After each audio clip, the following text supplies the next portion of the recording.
Well, just in time for the morning momentum, rise and shine to your daily dose of a comprehensive rundown of the top stories making the headlines. Today being the 18th of September 2024. My name is Alfonsoh. Use the hashtag the morning momentum at Younib MEDIA TV at Alfonsoh Albakwekwe. Let's take a look at the top stories making the headlines on the papers this morning. We start with the Standard, damned lot. Now, as the acting IG of police, Gilbert Masengeli, engages in back and forth with the courts, this time threatening judges with withdrawal of their security, 3 men are nowhere to be found weeks after it was claimed that they were abducted by police officers.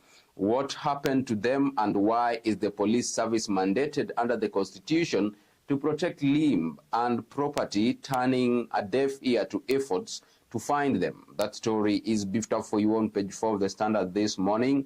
On page 3, police probe mystery death of athlete in hotel. We'll take a look at that in a few.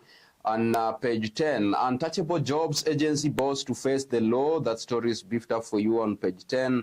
And on page 6 this morning on the Standard, Ruto borrows Uhuru script to tame Gachagua. National news on page 2, Nyamira governor survives. And on the international scene, hip-hop's Diddy's big fall. That story is beefed up for you on page 22.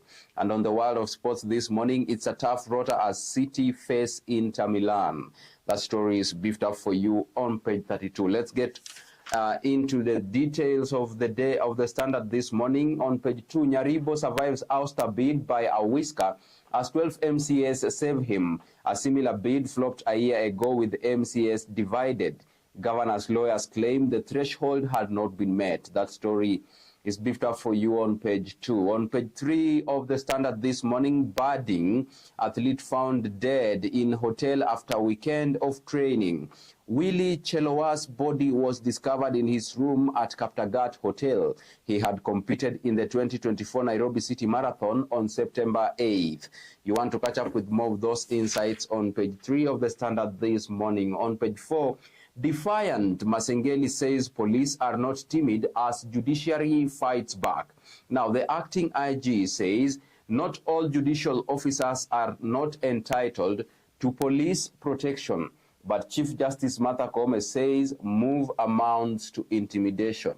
That story is beefed up for you on page 4. On page 5, kin of missing MCA seeks help. Now, family says they fear for his freedom and life. They believe the MCA was picked by security agents. That story is beefed up for you on page 5. Let's move on and take a look at page 6. Ruto tosses Uhuru playbook in battle with Gachagua to reclaim Mount Kenya. Now, Ruto, then Deputy President, wrestled Mount Kenya from Uhuru Kenyatta and eventually won. He is not willing to let the region go that easily and is ready to fight it out with his deputy. That story is beefed up for you on page 6. Now, on page 7 this morning, New Look Cabinet briefed on state project. This was the first cabinet meeting under the broad-based government. The head of state briefed the cabinet on several issues, including corruption, various bills, universal health coverage, among others. More of those insights are beefed up for you on page 7 of the Standard this morning. On page 8, night meetings as Ruto Gachagua allies face off. Kikuyu MP Kimani Ichung'wah seen as the face against the deputy president. Embakasi Central MP Benjamin Gadhiru leading the defense of embattled DP. That story is beefed up for you on page 8. On page 9, African judges vouch for independence of courts for democracy. Now, judiciaries are now raring to actively provide the checks and balance against executive and legislature overreach. The taking oath in State House instead of Supreme Court was perceived as acquiescing to the exercise. That story is beefed up for you on page 9. Let's move on and take a look at page 10 now. DCI wants boss of agency linked to North Rift jobs saga prosecuted. First Choice Recruitment Agency has been accused of defrauding over 8,000 youths. The Senate fined its director, Judy Chepchirchir, 500,000 shillings for ignoring summons. That story is beefed up for you on page 10. Let's shift gears now and take a look at the expert opinion. Delayed disbursement of funds crippling county governments. Now, when President Mwai Kibaki unveiled the new constitution at Uhuru Park on August 20th, 2010, the Republic and indeed the whole world could feel a near palpable fresh hope in Kenya. There was finally an elaborate dispensation and roadmap to rescue Kenyans from the shackles of counterproductive centralized power system that had entrenched the culture of political cronyism and regionally skewed development for decades. So more of that insight is beefed up for you on page 12. Now, let's move on and take a look at page 14. State should take action to end widespread theft of crops. The agricultural sector is the backbone of Kenya's economy and is one of the surest solutions to the increasing levels of unemployment, alleviating poverty, and improving food security. More of those insights are beefed up for you on page 14. Let's move on swiftly and take a look at page 16. Woodley residents sue county over evictions. They claim that the county is unlawfully allocating the 5 billion land to a private developer. Plans to demolish the estate were mooted in 2021 by defunct Nairobi Metropolitan Services. That story is beefed up for you on page 16. Now, for the entrepreneurs, you have the Standard Enterprise beefed up for you this morning. This morning, it's all about healthcare and business. Diana Okello's niche in aviation medicine. You will catch up with that in the Standard Enterprise. On page 17 this morning, County News, ousted Nakuru majority leader reinstated by disputes tribunal. Langat was ousted by 31 ruling party MCS and replaced with William Mutai. The ward reps insist they will not allow him back even after he was reinstated by the tribunal. That story is beefed up for you on page 17. In Machakos County, state starving counties of cash, says the speaker. Now, the delay in the disbursement of equitable share to the counties has grounded operations and service delivery in the devolved units, Deputy Chairperson of County Assemblies Forum, Ann Kilusia, has said. In Nyeri County, Endarasha Academy pupils who perished in fire to be laid to rest next week. The 21 students who died in a fire at Hillside Endarasha Academy will be buried next week. The school will reopen after the burials to allow Kenya Primary School Education Assessment KPSEA students to prepare for upcoming examinations. That story is beefed up for you on page 17. Now, still on county news, MPs to assess security in troubled region over 400 acres land dispute. Conflict among 3 Kuria, Masai, and Kipsigis communities. Now, the land dispute has dragged since 1964. In Kericho County, Governor wants local youth hired in housing project. Kericho Governor Eric Mutai has directed the contractor of an affordable housing project to give priority to local youth when hiring. Mutai said masons, carpenters, and artisans from the area should be hired. In Trans Nzoia County, 4 arrested in major motorbike theft syndicate. Now, 4 suspects have been arrested and over 60 motorbikes stolen in parts of the North Rift region recovered in a multi-agency security operation. This is after the police raided a motorbike spare parts shop at Babaton in Trans Nzoia County. That story and more of those county news are beefed up for you on page 17 and 18 of the Standard this morning. Let's take a look at business news. Kenya signs marine training deal with Global Shipping Line. Agreement with Maersk will give marine engineers practical sea time training and employment. Blue economy generates approximately 178 billion shillings annually with potential of up to 500 billion shillings. Now, in numbers, 2.5% is the contribution of the blue economy to Kenya's gross domestic product. Let's take a look at the world of investment. Women-owned MSMEs to get 164 billion shillings funding. Women-owned businesses are set to benefit from 164 million investment from an incubation program sponsored by USAID. The women will be part of a cohort of 135 who will take part in the Women Entrepreneur Incubator program at Strathmore University. In markets, European stocks rally on eve of Fed rate decision. European stock markets rose solidly Tuesday, the eve of an expected cut in interest rate from the U.S. Federal Reserve that has been long awaited by investors. Tokyo closed down 1% as a strong yen weighed on Japanese exporters. Now, also Trump launches new crypto platform. The former U.S. President Donald Trump, along with his son and entrepreneurs, late Monday launched a cryptocurrency platform but provided few details. Little was revealed about the Trump family crypto project during a 2-hour online presentation, other than an offer to let people buy digital tokens, giving them a vote in platform decisions. End of business news. Let's shift gears and take a look at the international news on the Standard this morning. Sean Diddy Combs from flashy hip-hop mogul to New York arrest. Monday arrest follows a raid in March by federal agents despite his efforts to cultivate an image of a smooth party kingpin and business magnate. Multiple lawsuits describe Combs as a violent man who used his celebrity to prey on victims. Now, you have all the biography of Sean Diddy Combs from flashy hip-hop mogul to New York arrest beefed up for you on page 22. Let's take a look at Sierra Leone briefly. 8 killed as building collapses. At least 8 people were killed on Monday after a 7-story building collapsed in Freetown, the capital of Sierra Leone. The National Disaster Management Agency of Sierra Leone confirmed. In India, Modi critic quits after release from jail.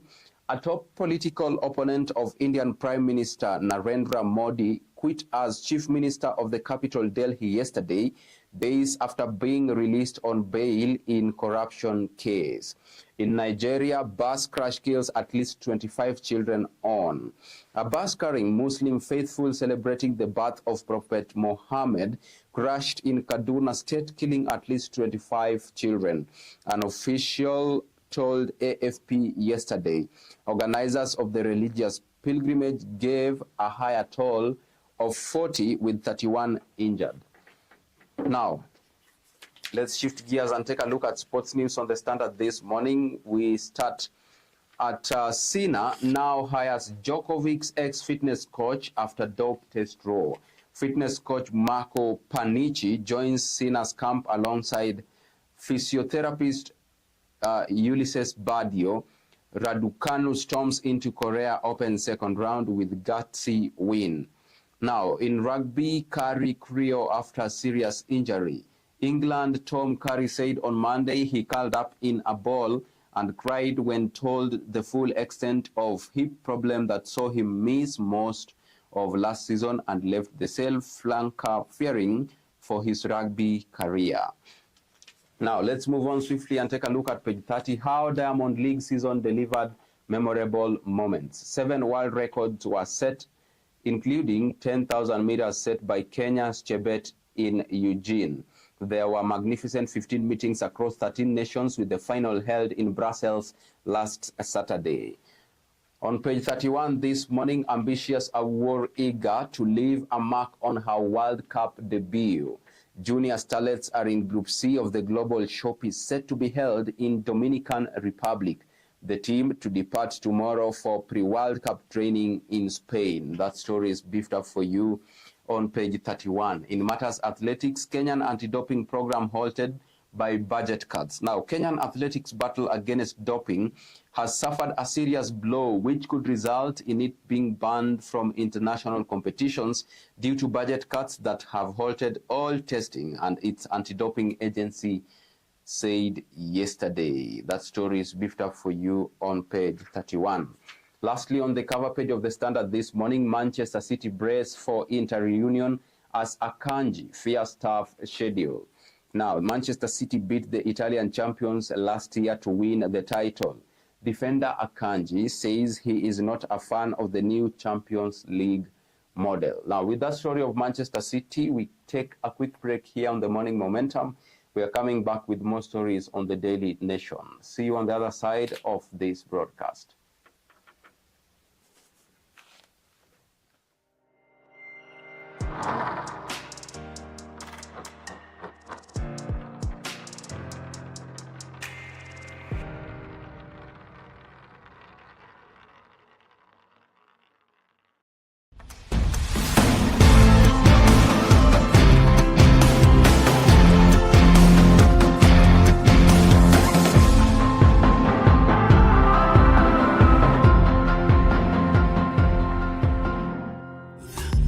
Ever the best.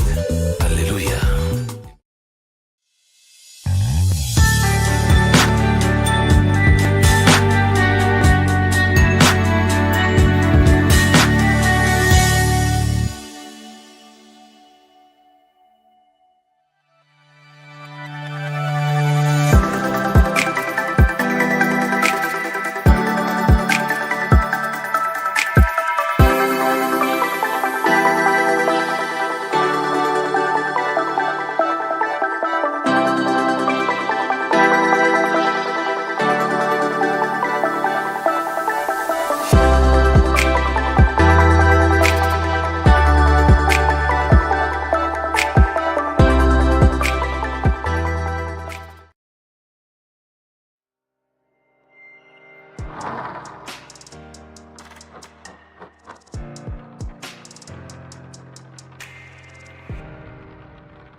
You know what, good folks?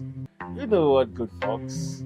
This is the Coffee Talk, and I, one and only the grandpa. How do you merge motherhood with all this? At what point do you get time with your daughter? I have to say, motherhood is bittersweet. Welcome to the Younib TV. Thank you, sir. Thank you, Mr. Sage himself.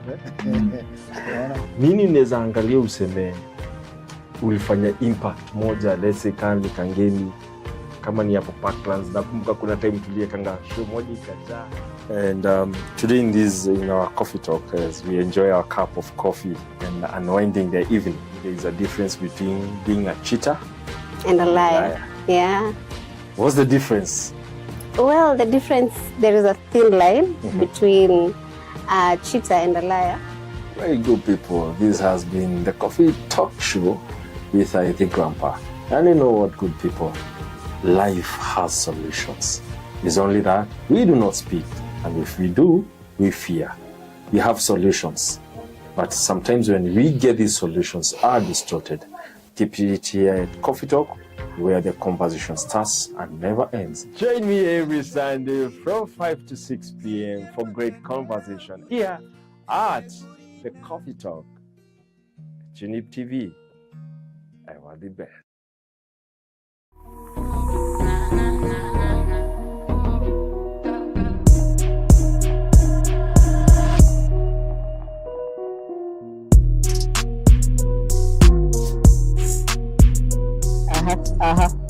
Yeah,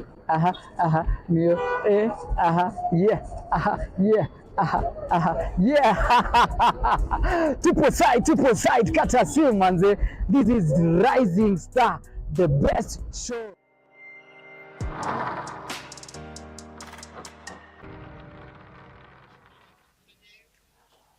Well, we apologize for that technical hitch. Now, let's take a look at the top stories making the headlines on the Daily Nation this morning. What do they know about Adani deals? Ambia Anifa play montage. East and Central Africa, au sio manze? So leo manze tuko hapa Nairo, au sio? I go by the name Alex, or you can call me the guy. So sisi kama Rising Star manze tumekuja na vitu mzuri. Hii mwaka tumeamua tunapiga shughuli safi.